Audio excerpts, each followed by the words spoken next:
வணக்கம், நான் உங்கள் டாக்டர் ஆஷா லவின் பேசுகிறேன். இதுக்கு ஜஸ்ட் உங்களுக்கு முன்னாடி வந்த ஒரு பாப்பா வந்து பயங்கரமான மன அழுத்தம், ரொம்ப பெரிய கவலை, டிப்ரெஷன் என்ற ட்ரீட்மெண்ட் வந்தாங்க. சமீபத்தில் பெண்கள் வந்து இது ரொம்ப அதிகமாக சொல்கிறாங்க. ஆக்சுவலி இன்னைக்கு டேட் வந்துட்டு என்ன சொல்லுங்கள், 23/7/2026, 23/7/2026. இன்னைக்கு காலையில் 10 மணிலேருந்து நான் கிளினிக்கில் தான் உட்காந்துருக்கேன்.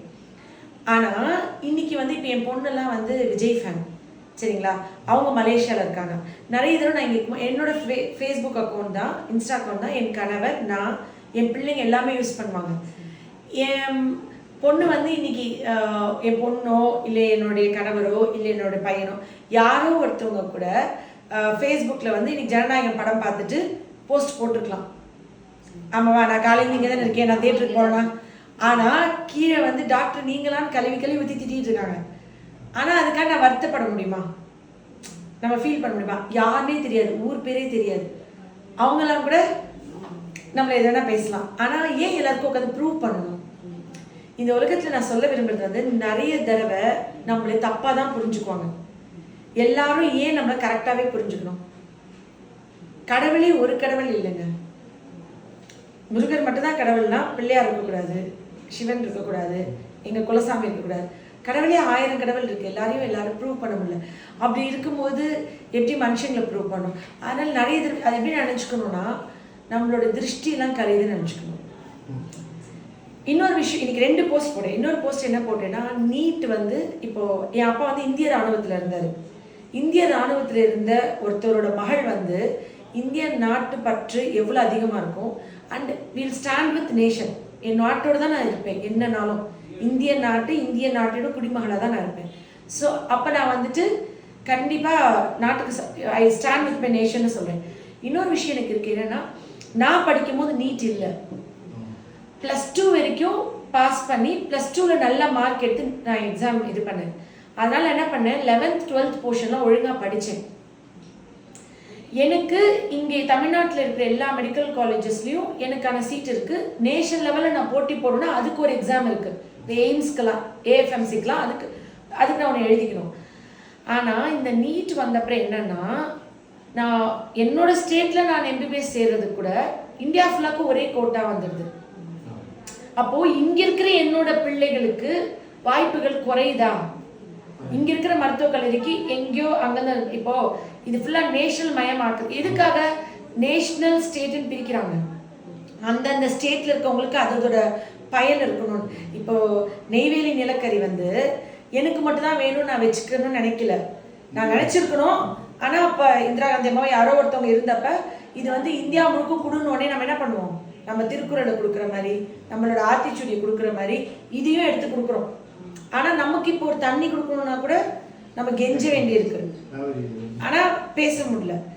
சரி, இப்போ வந்துட்டு ஒரு ஃபார் எக்ஸாம்பிள் ஒரு என்னோட பிள்ளைகள்லாம் எதனால் இலங்கையில் ஆரம்பிச்சது முதல்ல பிரச்சனை எப்போ வந்து எனக்கு வேலை வாய்ப்பு கம்மி, நான் கூட பர்சன்டேஜ் எடுத்தால் தான் நான் ஒரு கவர்மெண்ட் வேலைக்கு போக முடியும்.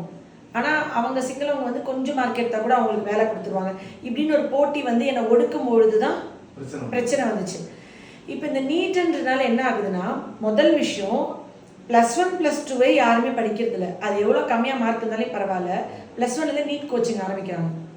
6வதுலேருந்து நீட் கோச்சிங், 8வதுலேருந்து நீட் கோச்சிங், +1 +2 நீட் கோச்சிங்.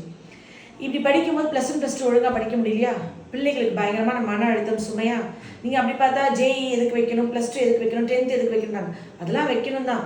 அந்த 10th 12th அந்தந்த போர்ஷனை ஒழுங்காக படித்து, நீட் இல்லாத டைமில் படித்த நாங்களாமும் இத்தனை வருஷம் படித்த எல்லா டாக்டர்ஸே இல்லையா? சரி, ஒரு வாய்ப்பு இருக்குது. சரி, இப்போ இன்னொன்று பண்ணலாம். அந்தந்த ஸ்டேட்டுக்கு தான் அந்தந்த ஸ்டேட்டே நீட் வச்சு அந்தந்த ஸ்டேட்டில் ஃபில் பண்ணிக்கோங்கன்னு சொல்லி வச்சா ஓகேவே. நான் அப்போ வந்து வேணும்னு சொல்ல மாட்டேனே. 1. 2வது, இந்த நீட்டுன்றதை வைக்கிறீங்க. ஸோ இந்த எக்ஸாம் தான் நம்பி இருக்கிறதே தமிழ்நாட்டு பிள்ளைங்க தான் நிறைய கிராக் பண்ணுவாங்க. நம்ம பிள்ளைங்க எதுனாலே ஃபைட்டர்ஸ் தான் பண்ணுறாங்க. ஆனால் எங்கேயோ ஒரு இடத்துல ஒரு கொஷின் பேப்பரை லீக் பண்ணியோ, ஒரு ஆன்சர் ஷீட்டை லீக் பண்ணியோ, தகுதியே இல்லாதவங்க ஃபுல்லாத்தையும் டாக்டர் சீட்டுக்குள்ள அனுப்பிச்சிடுங்க.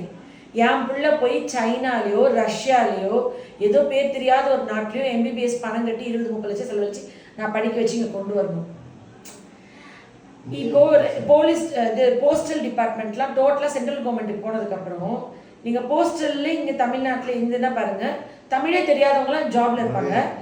அண்ட் அவங்களோட குவாலிட்டி டிகிரி பார்த்தீங்கன்னா ஃபுல்லாக காப்பி அடிச்சு வந்தாங்களா, எப்படி வந்தாங்க, தகுதியானவங்களா வந்தாங்களா, கோல்மால் நிறைய நடக்கும். உங்களுக்கு புரியுதுங்களா? அப்போ நீங்கள் 12th மார்க்குன்றது ஒரு மார்க் இல்லையா? அப்போ அது அந்த 12th மார்க் அப்புறம் நீட் கூட வைங்க, அந்தந்த ஸ்டேட்டுக்கு வச்சிருங்க. அந்தந்த ஸ்டேட்டுக்கு இப்போ தமிழ்நாட்டுக்கு நீட்டு, தமிழ்நாட்டு பிள்ளைங்க ஃபுல்லாக அதை படிக்கலாம். தமிழ்நாட்டில் இருக்கிற மருத்துவக் கல்லூரிகள் ஃபுல்லாமே இந்த நீட்டில் பாஸ் பண்ண தான் சேர முடியும். ஆனால் இந்த கல்லூரிகளுக்கு ஃபுல்லாமே 90% இந்த ஸ்டேட் பிள்ளைங்க, 10% அதர் ஸ்டேட் பிள்ளைங்கன்னு கொடுங்க. தமிழ்நாடு கன்னியாகுமரியிலேருந்து காஷ்மீர் வரைக்கும் ஒரே நீட் எக்ஸாம் எல்லாம் போட்டி போடலாம். நீ அங்கே கொஸ்டின் பேப்பர் ஃபுல்லாக ஆன்சர் கொடுத்துருவேன், என் பிள்ளைங்க என்ன பண்ணும்?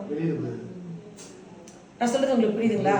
இப்போ நீட் வேணும்னு என்ன காரணம் சொல்றேன்னா, அது நேர்மையா நடந்தா, இஃப் இட் இஸ் ஃபேர், அது நேர்மையா நடக்குதுன்னு பட்சத்துல பிரச்சனை இல்லையே எனக்கு. உங்களுக்கு புரியுதுங்களா? கவர்மெண்ட் நல்லா தான் பண்ணுவாங்க, ஆனா யாரோ ஒருத்தவங்க தப்பு பண்றாங்கல்ல, அதை இருக்கலாம்ல. ஆனா அந்தந்த ஸ்டேட்டுக்கு பிரிச்சிடலாம்ல. ஸ்டேட் அப்ப எதுக்கு +2ல ஸ்டேட் ரேங்க் வாங்குறாங்கல்ல, அதுக்கப்புறமா அதை வைக்கலாம்ல. என்னோட இது ஒரு சாதாரண இதுதான்.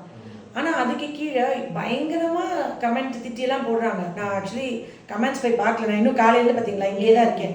நான் அதுக்கு டைமே எனக்கு இல்லை. ஆனால் என் ஹஸ்பண்ட் கால் பண்ணி இந்த நீட்டு இதுக்கு ஏன் எல்லாத்துக்குமே போஸ்ட் போடுறேங்கிறது. ஆனால் நான் என்ன கிளினிக்கில் வேலை பார்த்தாலும் என்னோட கருத்து தான் நான் பதிவு பண்ண முடியும். இவங்க எல்லாருடைய கருத்தும் நான் என்னோட பேஜில் பதிவு பண்ண முடியாது. அதில் என்னோட கருத்து வந்து இது ஃபேராகவே நடந்துட்டுருக்குன்னு நம்பிக்கை எனக்கு இல்லை. என்ன ஒரு 5 வருஷம் நடக்கும், அப்புறம் என்னைக்கோ ஒரு நாள் நம்ம பிள்ளைங்க எல்லாரும் மிதிக்கப்படுவாங்க. நான் என்ன சொல்றேன்னா, மனநிலைமையில நம்ம பிள்ளைகளே MBBS படிக்கிற அளவுக்கு அறிவு இருக்கு, நீட் பாஸ் பண்ற அளவுக்கு அறிவு இருக்கு. நீட் இன்னொரு தடவை ரிப்பீட்டா தற்கொலை பண்ணிக்குவாங்களாம். ஏன்பா அவ்வளோ கோலையா வாழணுமா?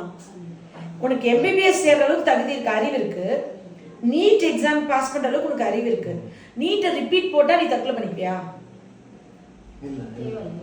தேவையில்ல. உனக்கு MBBS கிடைக்கலன்னா உன்னால பொழைக்கவே முடியாது. அது மட்டும் தான் வாழ்க்கை லட்சியமா? இதை நிறைய பேர் என் பிள்ளைங்க 7 வயசு இருக்குன்னா ஸ்கூல் போனாங்க. என் பையனும் என் பொண்ணும். என் பையனுக்கு இப்போ 18 வயசு, என் பொண்ணுக்கு இப்போ 13 வயசு. 2 பேருமே ஸ்போர்ட்ஸ்ல இருக்காங்க. நான் இந்த எக்ஸாம் எழுதலை, ஏன்னா என்னோட ஐடியாலஜி வேற.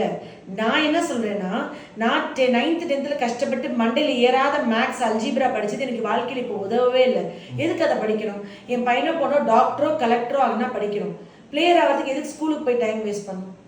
8 மணி நேரம் படித்தா டாக்டர் ஆகலாம், 8 மணி நேரம் படிச்சுட்டு 2 மணி நேரம் விளையாடுன்னு சொல்வேன். நீ பிளேயர் தான் ஆகணும்னா 8 மணி நேரம் விளையாடிட்டு 2 மணி நேரம் படி போதும் தான் நான் சொல்வேன். இது என்னோட ஃபார்முலா, நான் இப்படிதான். புரியுதுங்களா? என்ன சொல்றீங்க?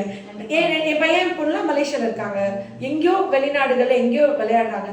அதுக்கு தகுதியா உழைப்புனால என் குடும்பத்தை நான் உயர்த்திக்கிறேன். இப்ப கருப்பு படத்துக்கு நான் ஒரு போஸ்ட் போட்டேன், வாழ்த்துக்கள் சொல்லி. பிளாஸ்ட் படத்துக்கு போட்டேன். நான் எல்லா படங்களுக்குமே மோஸ்ட்லி ஒரு என்ன சொல்றது, ஒரு போஸ்ட் வந்து போடுவோம், ஒரு கமெண்ட் போடுவோம். அந்த மாதிரி தமிழக முதல்வர் ஏதோ பயங்கரமா அந்த படம் லீக் ஆகி என்னென்னமோ பிரச்சனைகள் வந்துச்சு. அதாவது இப்போ நான் எப்பயுமே ஒரு ஆக்டரா ஒரு நடிகரா ஒருத்தவங்களோட படத்தை போய் பார்த்தோன்னா நம்ம அதை போடுவோம். ஆனா இன்னைக்கு நான் ஆக்சுவலி போல, ஏன்னா எனக்கு கிளினிக் இருக்கு. நான் கிளினிக்கு லீவ் விடலை, காலையிலேருந்து இங்கே தான் உட்காந்துருக்கேன். ஆனா அது வந்துட்டு நான் தான் போட்டிருக்கணும்னு இல்லைல்ல. இப்போ என் பையன் நான் இங்கே இருக்கும் போதே மலேசியன் ஓப்பன் மேட்ச் விளையாடுற மாதிரி ஒரு லைவ் வீடியோ வந்துச்சு. அதனால நான் மலேசியா உட்காந்து மேட்ச் பார்த்துட்டு இருக்கேனா, என் பேஜில் வருது. நான் இங்கே தானே இருக்கேன், மலேசியாவில் என் கணவர் இருக்கார், அவர் லைவ் போட்டிருப்பார் என் பேஜ்லேருந்து. புரியுதுங்களா? என் பொண்ணு பயங்கரமான அவரோட ஃபேன், விஜய் சாரோட ஃபேன், விஜய் அண்ணனோட ஃபேன். ஸோ அவள் வந்து அவள் ஃப்ரெண்ட்ஸ் கிட்ட வாங்கி போட்டிருக்கலாம். இது எல்லாத்தையும் எக்ஸ்பிளனேஷன் நான் ஏன் கொடுக்கணும்? இன்னொன்று, என்னோட ஒரு தனிப்பட்ட கருத்துன்றது வந்து என்னோட உரிமை தானே. அதுக்கு கீழே திட்டுறாங்கல்ல, அது எல்லாத்துக்கும் கருத்து சொல்லிட்டு உட்காந்து ரிப்ளை பண்ணிட்டு தான் நான் எப்படி டைம் வேஸ்ட் பண்ண முடியாது. ஆனால் எனக்கு பயங்கர ஆச்சரியம், ஒரே சிரிப்பு என்னன்னா, ஒரு பிள்ளைங்களை ஒரு மனசளவில் தகுதிப்படுத்தவோ தயார்படுத்தவோ பேரண்ட்ஸ் பண்ணல. 2 வகையான பெற்றோர்கள் இருக்காங்க. ஒரு பெற்றோர் வந்துட்டு எப்படின்னா, என் குழந்தைக்காண்டி என்ன வேணா பண்ணலான்னு சொல்லி ஒரு அது எப்படி சொல்கிறது, குழந்தையே உலகமாக இருக்கிறது. இதை நான் ஒரு கதை சொல்லியிருக்கேன், ஒரு சின்ன கதை தான். ஒரு வீட்டில் ஒரு குழந்தைய வளர்க்குறாங்க. குழந்தைங்க 2 மனசாக இருக்குமா. ஒரு கதை தான். ஒரு நாய் உள்ளம், ஒரு குழந்தை பூனை உள்ளம். நாய் உள்ளம் உள்ள குழந்தை என்ன பண்ணோன்னா, அம்மா அப்பாவுக்கு ரொம்ப நன்றியாக இருக்குமா. என் அப்பா அம்மா தான் எனக்கு உயிர் கொடுத்தாங்க, எனக்கு இந்த வாழ்க்கை கொடுத்தாங்க, இந்த ட்ரெஸ் கொடுத்தாங்க, என் அம்மா அப்பா என்ன சொன்னாலும் நான் கேட்பேன், என் அம்மா அப்பா தான் எனக்கு கடவுள்னு இருப்பாங்க. பூனை உள்ளம் உள்ள இது வந்து எப்படி இருப்பாங்கன்னா, இவங்களுக்கு நான் தான் உலகம், நான் இல்லை இவங்க வாழவே மாட்டாங்க, எனக்கு எதுனா ஒன்றா எங்கள் அப்பா அம்மா உயிரே விட்டுருவாங்க, எனக்கான தான் வாழ்கிறாங்க அப்படின்னு இருப்பாங்க. உங்களுக்கு புரியுதுங்களா? அந்த ஒரு எஜமா நாயை வளர்த்தாரு, பூனையை வளர்த்தாரு. நாய் வந்து எஜமா கூப்பிட்டோன்னே ஓடுமா, எஜமா வாழை ஆட்டுமா, அப்படியே நன்றியாக இருக்குமா, கொடுக்கறதெல்லாம் சாப்பிடுமா, அவருக்காண்டி உயிரே கொடுக்குமா. இந்த பூனை வந்து கூப்பிட்டா எங்கே போயிடுவான், வந்து சாப்பாடு கொடுப்பான். நாயெல்லாம் அவன் சாப்பிட மாட்டான், நான் தான் உயிர். நாயெல்லாம் அவன் இல்லவே இல்லை. 2 வகையாக இருப்பாங்க. இப்போது பூனை உள்ளம் உள்ள பிள்ளைய நம்ம நாய் உள்ளம் உள்ள மாதிரி நம்ம கிட்ட நடந்துக்கணும்னு எதிர்பார்த்தோன்னா நடக்குமா? நாய் உள்ளம் உள்ள பிள்ளைய நம்ம பூனை உள்ள மாதிரி நடக்குமா? அந்த மாதிரி மனிதர்களோட உள்ளம் வந்துட்டு நாய் மாதிரி நன்றியாகவும் இருக்கும், பூனை மாதிரி தான் தான் சூப்பர் பொறுப்பில்லாமல் இருக்கும். ஸோ நான் நாய் உள்ளம் உள்ள அந்த குழந்தைய வந்துட்டு எப்படி இருக்குன்னா அப்படிதான் நான். இந்த நாடு எனக்கு உயிர் கொடுத்துச்சு, என் அப்பாவுக்கு வாழ்க்கை கொடுத்துச்சு, வேலை கொடுத்துச்சு, இந்த நாடு தான் என்னுடைய உயிர். நான் இந்த நாட்டுக்காண்டி நன்றியோடு இருக்கணும், என் நாட்டை பாதுகாக்கணும், என் மண்ணை பாதுகாக்கணும், என் மனுஷங்களை பாதுகாக்கணும், எல்லாரும் என் சகோதர சகோதரிகள் நினைக்கப்படி நாய் உள்ளம் நான். என் கூட சக மனுஷங்களா பூனை உள்ளம் வாழ்வாங்க. அவங்க என்ன பண்ணுவாங்கன்னா, இந்த நான் இல்லை, இந்த நாடே இல்லை, எனக்காண்டி தான்டா நாடே, எனக்காண்டி எல்லாம் செய்யுங்க, என்னைய பார்த்துக்கதான் உங்க வேலை, நீ என்ன என்னை பார்த்துக்காம இருக்கலாம் அப்படின்னு சொல்லுவாங்க. அவங்கள என்னமா மாற்ற முடியுமா? நான் அவங்கமா மாற முடியுமா? நான் வந்துட்டு இந்த பிரபஞ்சத்துக்கு, இயற்கைக்கு, கடவுளுக்கெல்லாம் நான் ரொம்ப நன்றி சொல்றேன். எனக்கு வந்து இந்த வாழ்க்கை கொடுத்ததுக்கு, இந்த மருத்துவம் கொடுத்ததுக்கு, இந்த மாதிரி என்னோட சக மனுஷங்களை கொடுத்ததுக்கு. யோசிச்சு பாருங்களேன், வெளிநாட்டில் போய் பார்த்துடலாம், அமெரிக்காவில் போ அப்படின்னு கல்லெடுத்து அடிக்கிறாங்க, விரட்டுறாங்க. எல்லா நாடுகளையும் நம்ம பிள்ளைகளை விரட்டுறாங்க. இங்கே நல்லா வளமையா இருந்தா ஏன் நம்ம பிள்ளைங்க வந்து அப்படி போய் கஷ்டப்படணும்? ஸோ இங்கேயே அவங்க இருந்து நம்ம மக்களுக்கு செய்யலாம்ல. ஸோ எனக்கு வந்து இங்கே படிப்புக்கான வாய்ப்புகள் அதிகம் இருக்கணும், இங்கே வேலை வாய்ப்புகளுக்கான.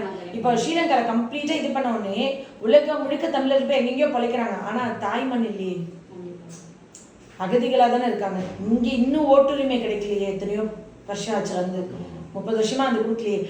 அப்போ அதே மாதிரி படிப்புக்காண்டி இதுக்காண்டியும் நான் என் பிள்ளை டாக்டர் ஆகணும், கலெக்டர் ஆகணும், என் பிள்ளைய வந்து நான் MBBS படிக்க வைக்கணும்னு ஏதோ ஒரு நாட்டில் பணம் கட்டி இப்போ நான் அனுப்பிடுவேன். அவளோட பிள்ளைக்கு இது ஒரு நிரந்தர ஒரு பிரச்சனையா வரும்ல. அதனால எனக்கு என்னமோ நீட் வேணான்னு நினைக்கிறேன். இது என்னோட கருத்து. இது வந்து என்னோட நாட்டோட விதிகளை கட்டுப்பட்டு இல்லை நான் இப்படிதான் பண்ணுவேன்னா சரி, நான் அதில் எப்படி பண்றதுன்றதான் பார்ப்பனே ஒழிய இல்லை நான் வந்து எதிர்த்து போராட்டம் என்னைக்குமே வந்துட்டு அகிம்சை வழியா பண்றது மட்டும்தான் நல்லது. எப்பயுமே வந்து கத்தி எடுத்தாலும் கத்தியால தான் சாவுன்ற மாதிரி அதுல எனக்கு உடன்பாடு எப்பயுமே கிடையாது, பார்த்தீங்களா? அப்ப அந்த இந்த ஸ்டாண்ட் பாயிண்ட் வந்து என்னோட ஸ்டாண்ட் பாயிண்ட். அண்ட் ஒவ்வொரு இதுக்கு எல்லாரும் இப்போ கால் பண்ணிக்கிட்டாரு, நீ எதுக்கு இதை போட்டு எதுக்குமே கருத்தே போடாம எனக்கு தேவையானதுக்கு மட்டும் நான் கருத்து போட்டுட்டு மிஸ்ல நமக்கு என்ன போச்சு அப்படின்னு என்னால் போக முடியல. உங்களுக்கு புரியுதுங்களா? எல்லாத்துமே ஒரு எனக்கு என்ன சரின்னு படுதோ நான் அதுபடி செஞ்சுட்டு இருக்கேன். ஆமா, நம்ம கருத்தை நம்ம சொல்லலாம். அதனால அந்த ஒரு எப்படி சொல்றது, அந்த சொல்லிட்டு அந்த இதுக்கு மன அமைதியோட வாழ்றது ரொம்ப இம்பார்ட்டன்ட். அந்த மனசாமி என்னை எப்படி இவங்க இப்படி சொல்லலாம், என்னையே இவங்க திட்டினாங்க அப்படிலாம் பார்த்தா நாங்கள் முன்னாடி போனவங்கிட்ட அதை சொல்ல முடியாது. ஊர் பேர் தெரியாதவங்க, எந்த வகையில் எனக்கு சம்மந்தம் இல்லாதவங்க, அவங்களுக்கு எந்த கெடுதலுமே நான் பண்ணாதவங்க எனக்கு கெட்ட வார்த்தையில கண்டபடிக்கு அப்படி இப்படி திட்டுறாங்க. அவங்க அதுக்கெல்லாம் நான் ஃபீல் பண்ணணும்னா எப்படி ஃபீல் பண்ண முடியும்?